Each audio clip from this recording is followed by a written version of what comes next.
The educational system has lobotomized your ability to learn by teaching you to be comfortable. They told you that mastery requires relaxation, music, and safe spaces. They lied. Comfort is the enemy of memory. The brain does not encode information when it is safe. It encodes information when it is under siege. The protocol we are about to initialize is not based on academic theory. It is based on the neurochemical reality of an apex predator closing in on a kill. It is known as the hunter state. In this state, the brain does not wander. It locks on. It treats information not as data to be reviewed, but as prey to be captured. When you trigger this mechanism, the change is violent. You spike your own cortisol levels on purpose. You flood your system with adrenaline and acetylcholine. You trick your nervous system into believing that if you do not absorb this data immediately, you will die. The neurons do not just connect, they fuse. You strip the information like meat from a bone and digest it instantly. 3 years of mastery are compressed into 3 hours of lethal execution. But this efficiency comes with a psychological cost. Once you learn to feast on knowledge at this speed, the slow, stumbling pace of the rest of the world will become unbearable to you. You will look at your peers and see livestock grazing while you are hunting. We are about to load the chamber. Chapter 1.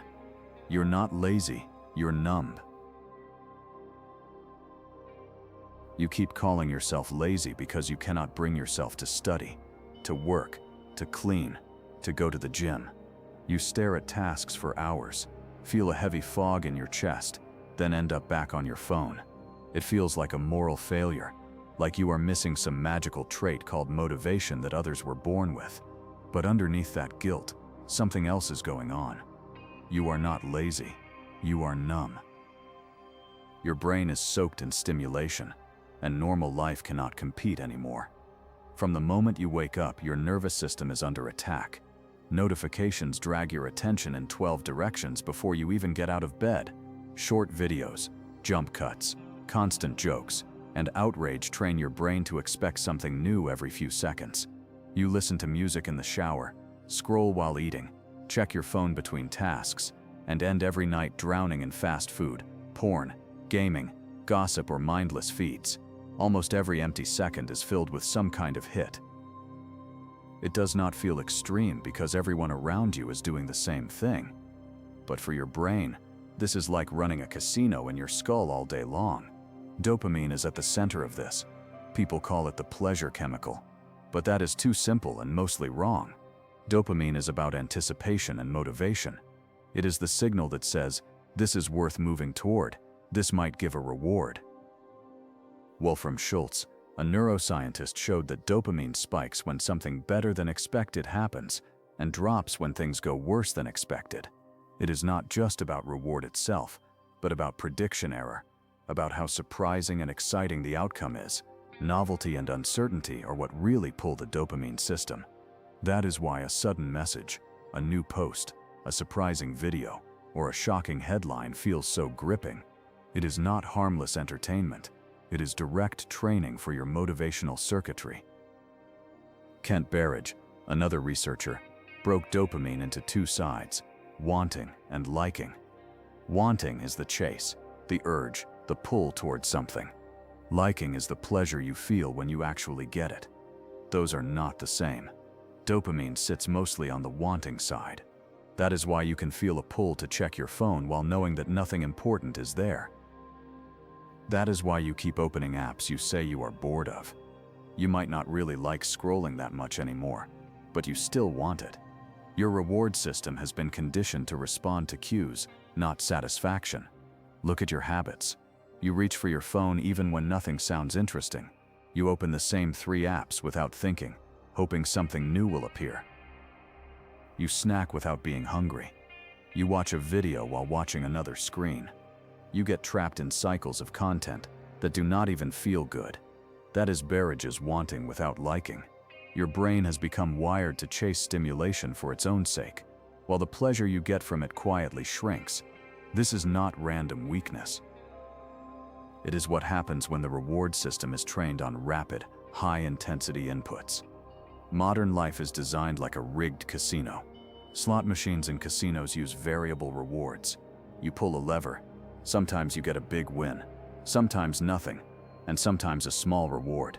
That uncertainty keeps you hooked because the next pull might be the good one. Social media, notifications, and endless feeds use the same principle. Refresh, maybe there is a message. Scroll, maybe the next clip is funnier. Open your inbox, maybe there is something exciting. Most of the time you get nothing special, but sometimes you do, and that trains your brain to keep checking. Addiction research has shown that this pattern of intermittent rewards is one of the most powerful ways to condition behavior. Your attention is being shaped using the same methods used in lab experiments on animals and in studies of gambling addiction. So when you sit down to do something like studying, writing, training, or deep work, you are asking your brain to care about slow, steady effort after feeding it rapid, unpredictable rewards all day. Of course, the task feels empty. Of course, your mind reaches for stimulation instead. Your nervous system has been recalibrated to treat ordinary effort as background noise. You feel it as a heavy lack of motivation. But beneath that feeling is simple neurochemistry. The rewards of your normal life do not stand a chance against the constant stream of cheap novelty. The culture tells you this is a personal issue. You are lazy, unproductive, undisciplined. You are told to fix it with hacks, time management, or motivational quotes. But the truth is darker and simpler. Your motivational system has been hijacked. Those small, meaningless habits you excuse as just passing time are not neutral. Every time you give in to a quick hit, you teach your brain that effort is optional and boredom is unacceptable. You are training yourself to be unable to sit with any task that does not offer instant emotional payoff. Addiction studies on substances, gaming, and internet use show the same pattern. When the brain is repeatedly given intense rewards, its baseline changes. It begins to demand more stimulation just to feel normal. Meanwhile, regular life, with its slow rewards and subtle pleasures, feels flat. You start chasing bigger hits, or you keep consuming the same hits while feeling less and less. That restless emptiness you feel when you put your phone down is not random. It is a withdrawal symptom from constant micro-stimulation. So no, your lack of motivation is not some shameful character flaw. It is the predictable outcome of a system that has trained your brain to prefer constant noise over focused effort. You have been living in a designed environment that treats your attention as a resource to be farmed, not protected. The result is numbness, boredom, and a mind that cannot feel effort as rewarding anymore. You are not broken. You are overstimulated. And until you address that, no amount of motivational talk will fix the dead heavy feeling you get when you try to work. The harsh truth is this: the more you flood your brain with shallow rewards, the less alive normal life feels. That is why your to-do list looks simple on paper, but feels impossible in reality. That is why you know what you should do, but feel no internal pull to do it. Your motivational circuits are still there, buried under layers of cheap dopamine. The question is not how to become motivated out of nowhere. The question is how to stop numbing yourself long enough for effort to start feeling meaningful again. You have just realized that your lack of motivation is not a flaw, but a symptom of poisoning. Most people will numb themselves again immediately. You are still here. That means you are ready for the cure. Signal your intent to detox. Subscribe now. Let's clear the system. Chapter 2: How Overstimulation Silently Kills Your Drive. The brain is not built to stay excited by the same stimulus forever. It adapts. This is called hedonic adaptation. At first, something new feels great. A game, a show, a type of food, a social app. You get a rush, a lift, a clear sense of reward. But if you repeat it too often, the high fades. The brain adjusts its expectations and resets the baseline. What used to feel amazing becomes normal. This does not just happen with big life events. It happens with everything you repeat, especially pleasure. Research on addiction and high-reward behaviors shows this pattern clearly. When people repeatedly use drugs, binge on ultra-processed food, watch porn excessively, or play games for long sessions, they report a sharp drop in pleasure over time. The same amount of stimulation gives less satisfaction, so they increase the dose, more time, more intensity, more extreme content. Studies on gaming and internet addiction show that what started as fun turns into compulsive use that barely feels enjoyable. The brain has adapted to constant high reward and now demands even more to feel alive. At the same time, dopamine receptors in the brain start to downregulate. In simple terms, this means that repeated intense stimulation can make those receptors less sensitive or reduce their number. This has been observed in people with substance addictions and behavioral addictions. The brain protects itself from overload by becoming less responsive. But there is a cost. When the receptors are less sensitive, regular life does not light them up much. Natural rewards like reading, walking, studying, or having a calm conversation feel dull compared to the extreme highs the brain has been taught to expect. Now think about what you do all day. Even if you are not addicted to hard substances, your routine is a constant mix of small, frequent hits: fast food, endless scrolling, short clips, constant music, porn tabs, quick chats, instant replies, snacks between meals, and background noise for every activity. None of these alone might seem intense, but together they build a lifestyle of chronic overstimulation. Each little hit tells your brain, this is the level of reward to expect as standard. So of course, sitting with a textbook, or doing slow, deep work, or staring at a blank document feels awful. Those tasks activate slower, weaker reward signals.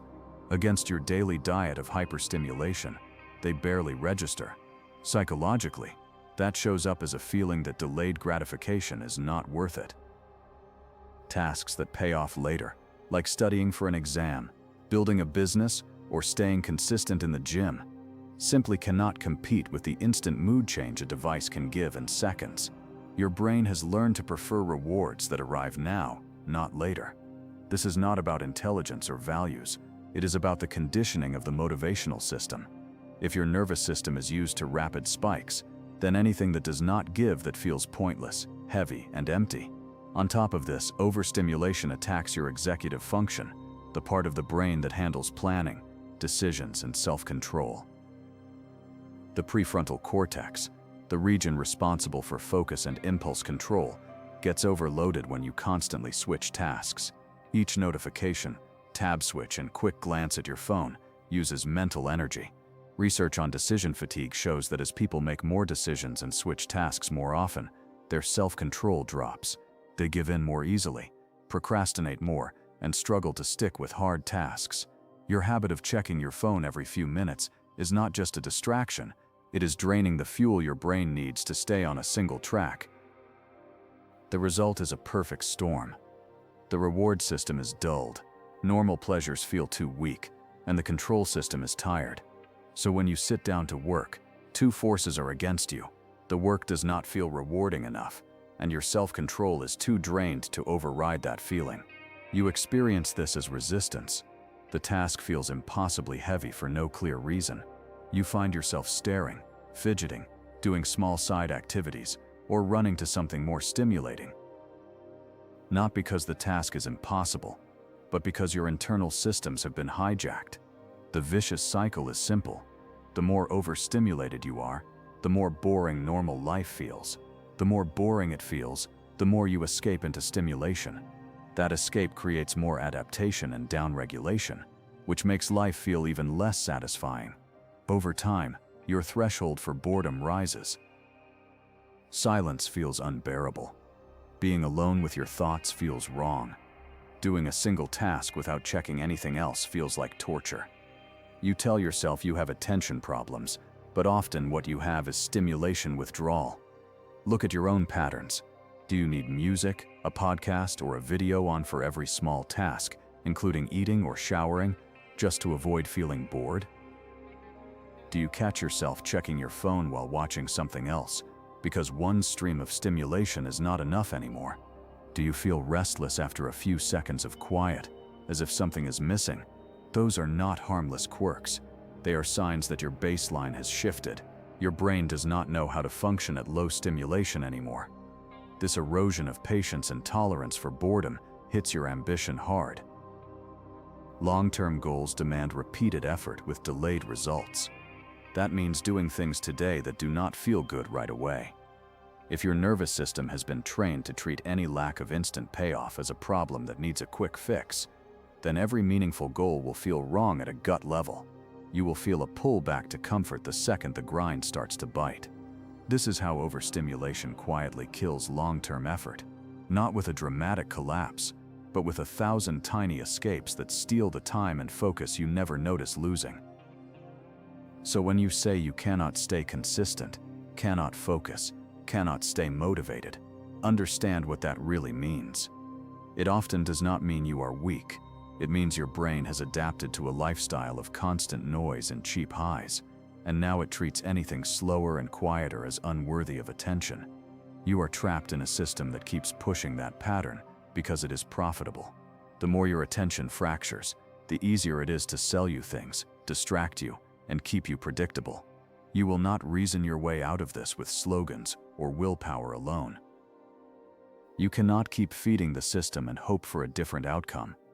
The only real solution is to change the baseline, to reduce the noise so your brain can start to feel normal rewards again. Until that happens, every attempt to force yourself to work will feel like pushing a dead weight uphill while your nervous system begs for another hit. The problem is not that work is too hard. It is that your reward system is too numb. Chapter 3. The Forbidden Fix. Motivational tricks do almost nothing if the underlying hardware is burned out. You do not need more slogans, more productivity apps, or more hacks. You need a reset. The core idea is simple: sensitivity restoration. Instead of trying to add more motivation on top of a dulled system, you strip away stimulation so the baseline can recalibrate. You make your brain hungry again. Think about food. If you have been eating heavy, salty, sugary meals every day, plain food tastes bland. You need more spice, more sugar, more oil just to feel satisfied. But if you stop eating for 24 hours, something interesting happens. When you finally take a bite of something simple, it tastes incredible. Your perception changes. The food did not become better. Your sensitivity returned. The fasting did not give you new taste buds. It removed the overload so the existing system could work again. Your dopamine system works in a similar way. When you are constantly feeding it with small, frequent hits, it adapts. Normal, slower rewards fade into the background. But if you cut off external stimulation long enough, the system starts to reset. The brain notices the lack of reward and becomes more responsive to any stimulation that remains. That is sensitivity restoration. You do not magically grow more discipline. You just stop numbing the circuits that make effort feel worthwhile. There is research that hints at this across different fields. Studies on sensory deprivation and quiet environments show that after periods of low input, people often report heightened awareness and stronger reactions to simple experiences. Long silent retreats, minimalism in environment, or staying in low stimulation spaces do not feel comfortable at first. People report restlessness, agitation, and even mental discomfort. But after that phase, many describe increased clarity, richer perception, and more satisfaction with ordinary tasks. The brain, starved of noise, starts to notice the small things again. In addiction rehab, early stages of abstinence show a similar pattern. At first there is withdrawal, anxiety, irritability, and a deep sense of emptiness. But as time passes and the brain is not flooded with the substance or behavior anymore, it begins to respond more to natural rewards. People start enjoying normal hobbies again. Simple activities begin to feel meaningful and pleasant. The reward system, no longer hammered by extremes, learns to take joy in subtle experiences. That is recalibration. The same principle can be used on a smaller, controlled scale for everyday stimulation. A correctly structured 24-hour withdrawal from cheap dopamine sources can act as a mini reset. It is not magic, and it will not cure every problem, but it can lower your stimulation baseline enough for normal effort to feel different. Think of it as a temporary deprivation protocol. You remove the usual escapes so that your brain has nowhere to go but back to normal tasks. The key is boredom. Not the light boredom you feel while scrolling and half watching something. Real boredom. The kind that makes you restless, irritated, and uncomfortable. Most people avoid this at all costs. They reach for the nearest device or distraction at the first sign of it.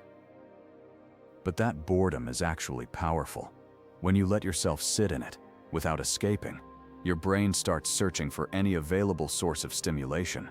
If the only options left are simple tasks like writing, thinking, planning, or light work, then those start to look more appealing, simply because there is nothing else. That is how boredom becomes a weapon. You stop trying to fight your brain, and instead you starve it. You remove the flood so that the system becomes sensitive again. Then you direct that sensitivity toward the very tasks that used to feel dead. Work, reading, and training become the most stimulating things in your environment, not the least. The hunger that used to drive you to scroll now drives you to do something, anything, including the tasks you have been avoiding. This is not a gentle self-care exercise. It is not meant to feel pleasant. In fact, if it feels too easy, you are probably doing it wrong. You are supposed to feel the withdrawal. You are supposed to feel the habit of reaching for stimulation and hitting a wall. That is the point. Every time you sit through that urge without feeding it, your brain learns a new rule. There is no instant hit coming. It starts looking for deeper, slower rewards by necessity, not by choice. So when people dismiss dopamine detox as a joke or a meme, they are half right and half wrong. The version sold as a trendy challenge, where someone avoids social media for a day but fills the gap with movies, long calls, and snacks, does almost nothing.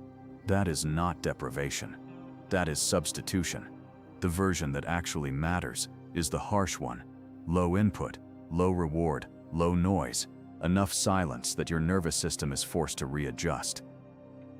Sensitivity restoration is not about purity or moral superiority. It is about power.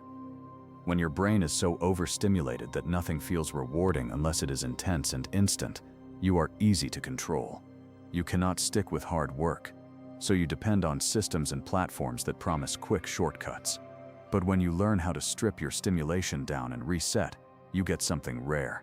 The ability to make effort feel good again. Not as a theory, but as a felt experience. The next step is simple, not easy. A single day where you cut off the usual flood and sit in the boredom you usually run from. You will hate parts of it. You are supposed to. That is your brain showing you how addicted it has become to noise. On the other side of that discomfort is a different way your mind can respond to work and discipline. That is what the protocol is meant to trigger.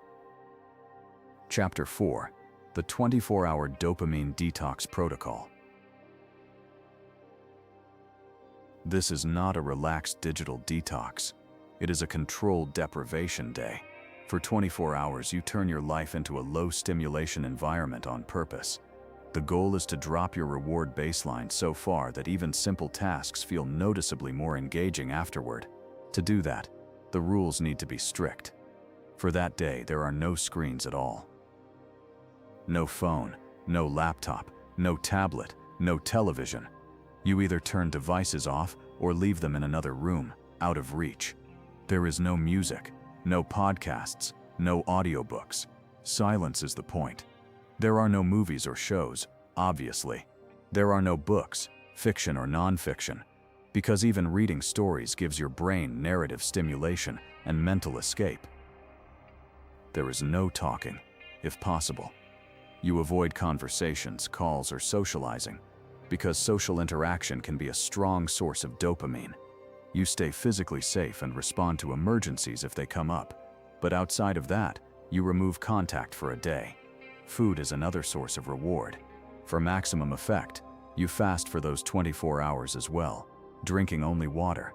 If fasting is medically unsafe for you, you skip this piece and eat only plain, simple food with no sugar, no heavy seasoning, and no entertainment while eating. The idea is to remove eating as a source of comfort and pleasure, as much as is safe for you. You also cut out caffeine and any other stimulant that artificially lifts your mood. What does the day actually look like under these rules? It looks boring. That is the design. You wake up, drink water, and then sit. You can stare at a wall, look out a window, walk slowly, lie down, or sit in a chair. You are allowed to use pen and paper for journaling, planning, or writing out thoughts, but not as a way to escape with fiction or art that mimics entertainment. You can stretch, take slow walks without music, and do light, repetitive tasks like tidying, if they do not involve devices or social contact. You avoid anything that gives fast novelty. Each restriction has a purpose. No screens means cutting off the most powerful source of rapid, variable rewards. No music or podcasts removes the constant background stimulation your brain has been relying on. No book stops your mind from jumping into other realities to avoid its own state. No talking cuts social dopamine, which can be as gripping as digital hits. No tasty food or constant snacking removes the comfort loop that often hides boredom and emotional discomfort. During this day, your boredom will spike. Your mind will fight back. You will notice urges rising almost automatically. You will think of checking the time on your phone, then remember it is gone. You will reach for a device you are not carrying. You will feel an almost physical pull to break the rules. Cravings will show up, not just for food or apps, but for stimulation in general. Your brain is used to running away from quiet, and now there is nowhere to run. This is where the deeper work happens. Research on boredom and the default mode network of the brain shows that when there is no external task, the mind turns inward. It starts reviewing memories, simulating the future, and reflecting on the self. This can feel uncomfortable, especially if you have been avoiding your own thoughts with constant noise. But over time, unstructured mental time can increase creativity, clarity, and emotional processing. That is not the goal of this day, but it is a side effect. The stages come in waves. First, restlessness. You feel fidgety and annoyed. Your body wants to move. Your brain wants a hit. Second, agitation. You may feel sudden irritation, sadness, or anxiety. Old thoughts surface. You might feel like the day is pointless or unbearable. Third, bargaining. You start rationalizing small breaks, a quick text, a short video, a tiny snack, just to ease the edge. Each of these moments is a test. When you choose to stay in the deprivation instead of giving in, you send a signal to your nervous system. The old escape routes are closed for now. Eventually, if you stay with it, a shift often appears. The urges do not fully vanish, but they lose some of their sharpness. Your mind accepts that no easy stimulation is coming. In that acceptance, a strange calm can appear. You start noticing details in your environment more. The feel of movement in your body becomes clearer. Small actions like making your bed, wiping a table, or writing a few thoughts can feel oddly satisfying simply because they are something to do within the limits you set. You are not trying to be productive during this day. The point is not to turn it into a secretly efficient planning retreat. The point is to starve your reward system of its usual diet so that it becomes more responsive again. You can write out ideas or goals if they come naturally, but you do not chase productivity. You let boredom do its work, even when it feels like nothing is happening. On the surface, it looks like a wasted day. Under the surface, your brain is recalibrating. By the time the 24 hours are over, you will know exactly how dependent you have been, not as an idea, but as a felt truth. You will have watched your own mind panic, scheme, and complain just because it could not get small hits of comfort on demand. That alone is valuable. It shows you who has really been in control, you or your cravings. Chapter 5. What happens to your brain and drive after the fast? The morning after the detox feels different in a way that is hard to understand until it is experienced. Normal actions that used to feel heavy can feel strangely light. You open your laptop to work, and instead of that immediate wave of resistance, you feel a small, clean willingness. You pick up a book, and reading does not feel like a chore, It feels like a real activity, something that can capture your attention instead of fighting against 10 other stimuli. Even simple tasks like cleaning your room or doing basic admin can bring a quiet sense of satisfaction. This change is about contrast. The brain does not judge rewards in absolute terms. It compares them to what came before. After 24 hours of almost no stimulation, even moderate inputs feel intense. During the detox, your brain had nothing to chew on. No constant novelty, no food highs, no narrative escape. So when you reintroduce a regular task, the jump from 0 to medium feels big. Your dopamine system, no longer hammered by endless micro-hits, can respond more strongly to normal activities. People who take short breaks from screens or do longer silent retreats often report similar patterns. They come back with sharper focus, less emotional reactivity, and more patience with simple tasks.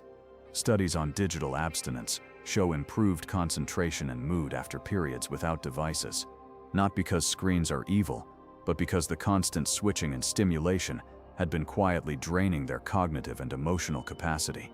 When that flood stops, the system recovers for a while. Right after the detox, you may notice that your urge to scroll is weaker. The habit path is still there, but it does not feel as urgent. You can sit with a task a bit longer before your mind demands a break.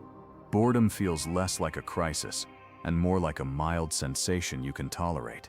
You might even feel drawn to activities that you used to avoid because they seemed too slow, like reading, writing by hand, or going for a walk without headphones. That is the reward system starting to pick up subtler signals again. Over the next few days, if you are careful, that reset can change your behavior. Work blocks become easier to start. You can move from task to task with less self-hate. The gap between knowing what you should do and feeling able to do it shrinks a little. Effort does not suddenly become effortless, but it stops feeling so pointless. The brain, now less numbed, can register small progress and small wins as mildly rewarding. That is the foothold you need to build consistency. Of course, the effect is not permanent.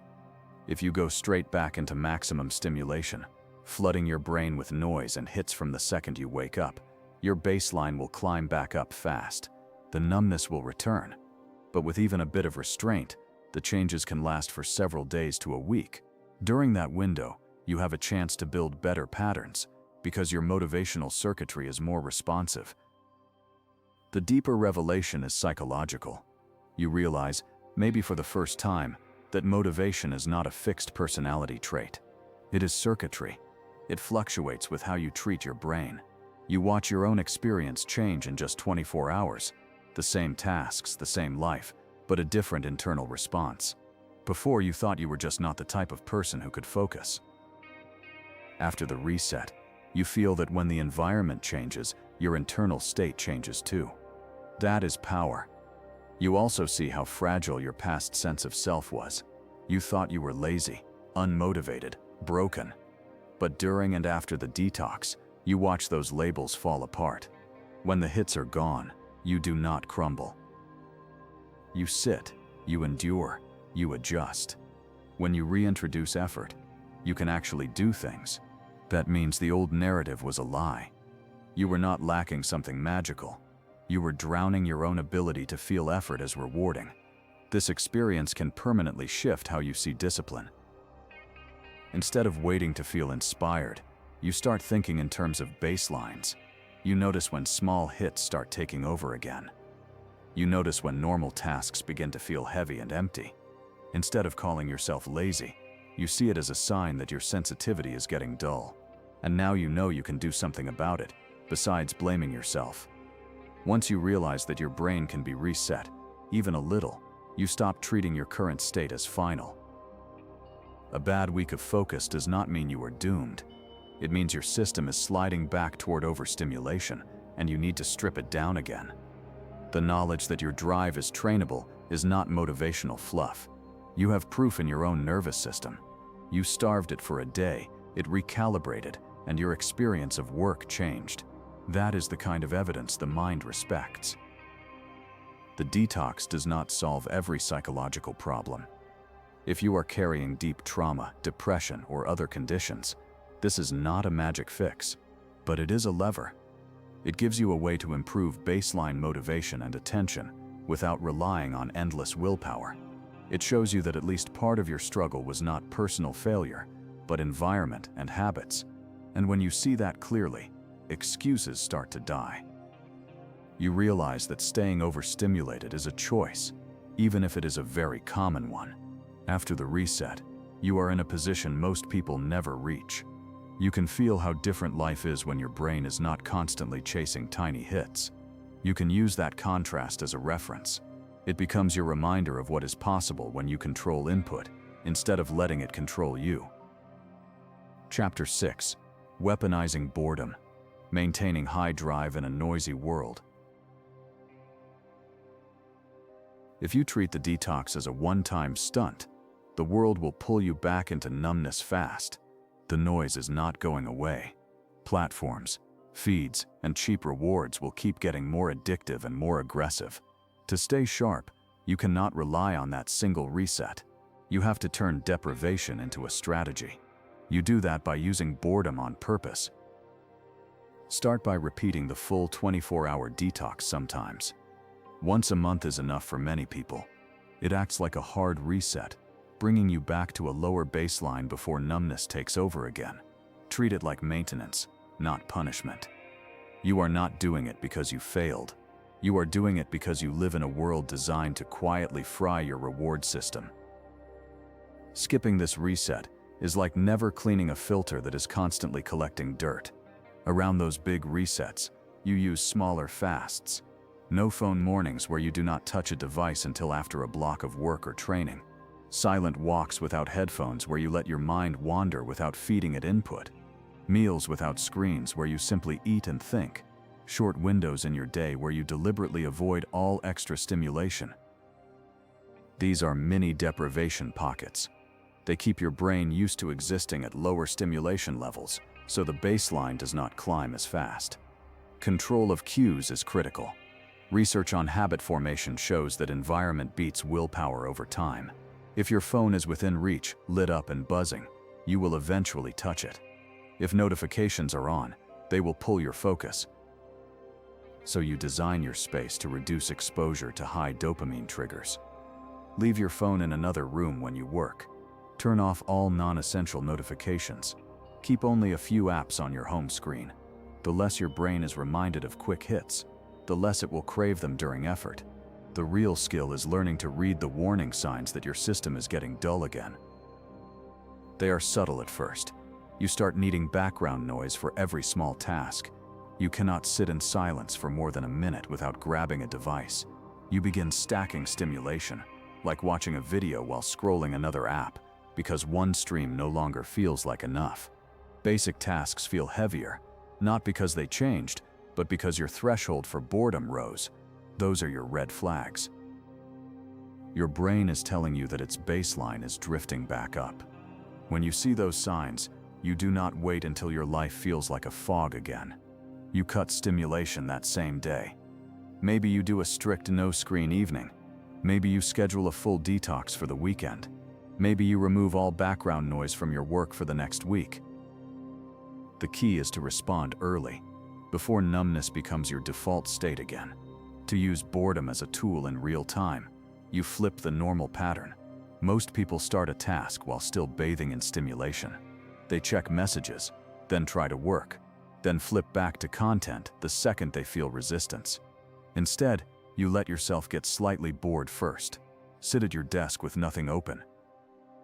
Wait until the urge for activity builds. Only then do you start the hard task. In that moment, your brain is already searching for something to do, and the work becomes a relief compared to sitting in pure boredom. You can exaggerate this effect by banning cheap stimulation during work blocks. You tell yourself, no phone, no tabs, no quick hits, until this block is done. The only things available are the task and your own thoughts. After a few minutes of discomfort, your nervous system understands that the only way out is through. The task you were avoiding becomes the most interesting option left. That is how you turn boring work into a source of relative reward. Most people will never do this. They are too used to comfort. They will keep living inside the noise, numbing themselves, and then calling it a personality flaw when they cannot focus. They will buy more hacks, more apps, more tools, all while refusing to remove the real problem. That makes them easy to predict and easy to control. They will sell their attention to the highest bidder without even noticing. You do not have to join them. By learning to control your stimulation, you gain something rare, a mind that is not constantly pulled by every small hit of pleasure. You become someone who can sit in silence without panic. You can choose effort even when easier options exist. That does not make life gentle or easy, but it gives you an edge. While others are chasing the next micro high, you are building something during the boring hours they cannot stand. The dark advantage is simple. In a world where almost everyone is overstimulated, the few who can stay sensitive to normal effort will look abnormal. They will outfocus, outlearn, and outlast people who are technically just as smart, but too numb to use it. The culture will call them disciplined or gifted. The truth is less glamorous. They just stopped letting junk stimulation eat their motivational system alive. The choice is in front of you every day. You can keep scratching at your screen, chasing tiny surges of dopamine, while your life feels heavier and heavier. Or you can step out of the noise, endure the boredom that follows, and let your brain remember what real reward feels like. You are not lazy. You are trained to be numb. Training can be reversed. You now have the protocol. But watching this video changed nothing. You are still an addict until you actually survive the 24 hours. Go do the work. Shut it all down. Suffer the boredom. When you wake up on the other side, your brain will be a blank slate. That is a dangerous moment. If you do not give that empty brain a high-value target immediately, the noise will creep back in. You need to know how to aim that new hunger. So find a notebook, because I will teach you the sniper attention span, how to turn your reset brain into a weapon of mass absorption. So get ready and click here.